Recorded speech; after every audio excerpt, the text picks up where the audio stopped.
안녕하세요. 딩쌤입니다. 한국어를 배우는 여러분 반갑습니다. 한국 문화에 관심이 많은 분들이라면 한 번쯤 들어봤을 단어가 있죠.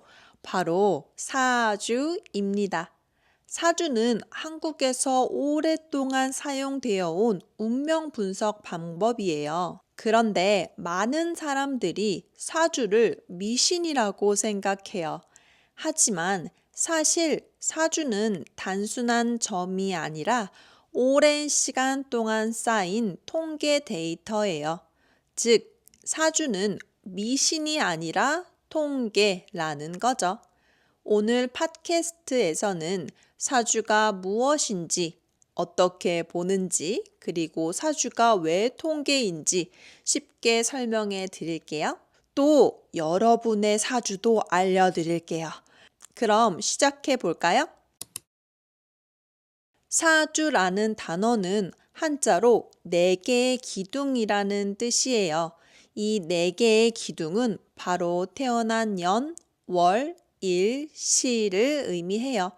즉, 사주란 우리가 태어난 연, 월, 일, 시를 통해 운명을 분석하는 거예요.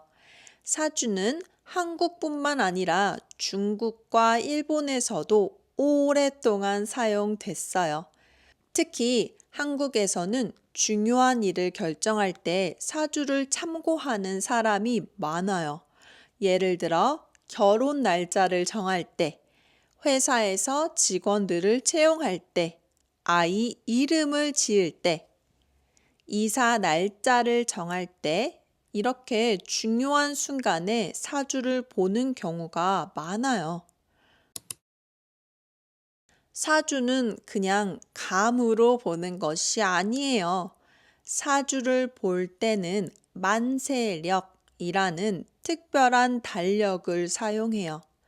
이 만세력을 보면 태어난 연도, 월, 일, 시간에 따라 천간과 지지라는 요소가 정해져요.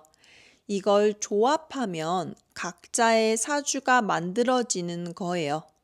예를 들어 2024년 3월 3일에 태어난 사람이라면 이 날짜에 해당하는 천간과 지지를 찾고 이를 바탕으로 성격이나 운세를 분석할 수도 있어요. 또한 사람마다 타고난 오행이 달라요. 오행이란 목, 화, 토, 금, 수, 5가지 원소인데 각 사람이 가지고 있는 오행의 조합에 따라 성격이나 인생의 흐름이 달라질 수 있어요. 많은 사람들이 사주를 점이나 미신이라고 생각하지만 사실 사주는 오랜 기간 동안 축적된 데이터 분석 도구예요.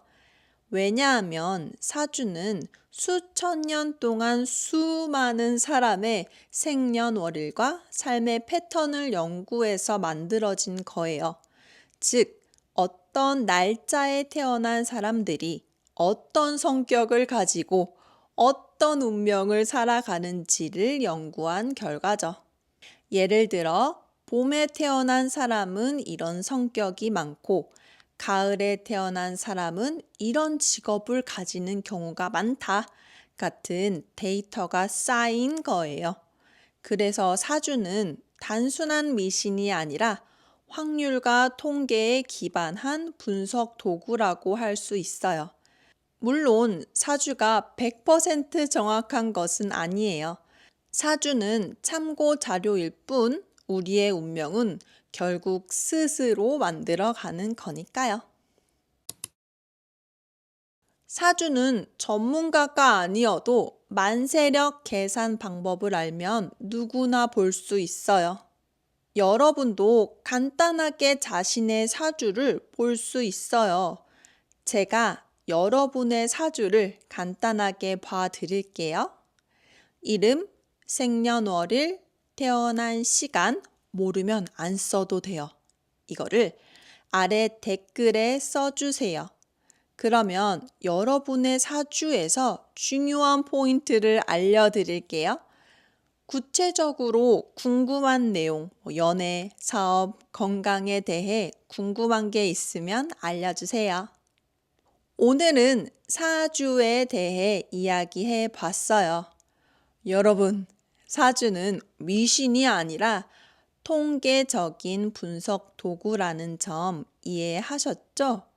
하지만 사주는 어디까지나 참고일 뿐, 우리의 미래는 우리가 만드는 거예요. 그래서 사주를 너무 맹신하기보다는 재미있게 참고하는 정도로 활용하면 좋겠죠?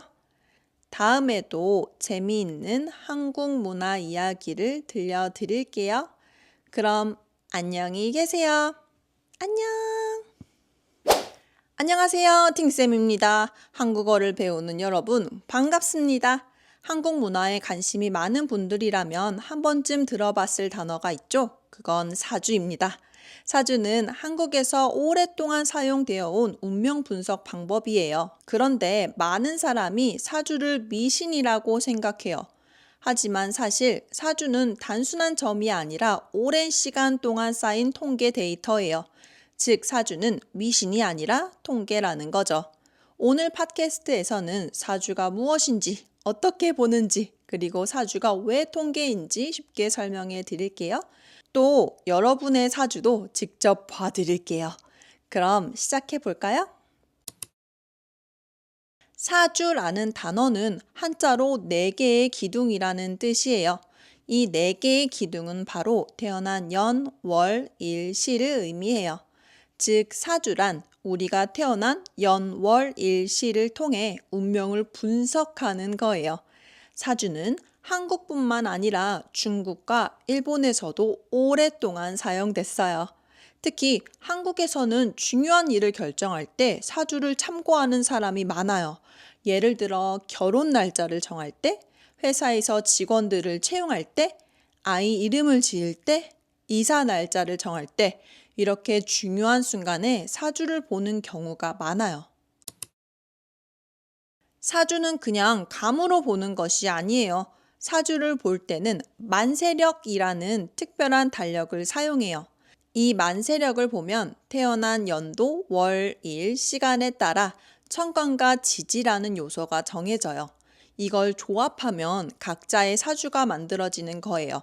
예를 들어 2024년 3월 3일에 태어난 사람이라면 이 날짜에 해당하는 천간과 지지를 찾고 이를 바탕으로 성격이나 운세를 분석할 수 있어요. 또한 사람마다 타고난 오행이 달라요. 오행이란 목, 화, 토, 금, 수 5가지 원소인데 각 사람이 가지고 있는 오행의 조합에 따라 성격이나 인생의 흐름이 달라질 수 있어요.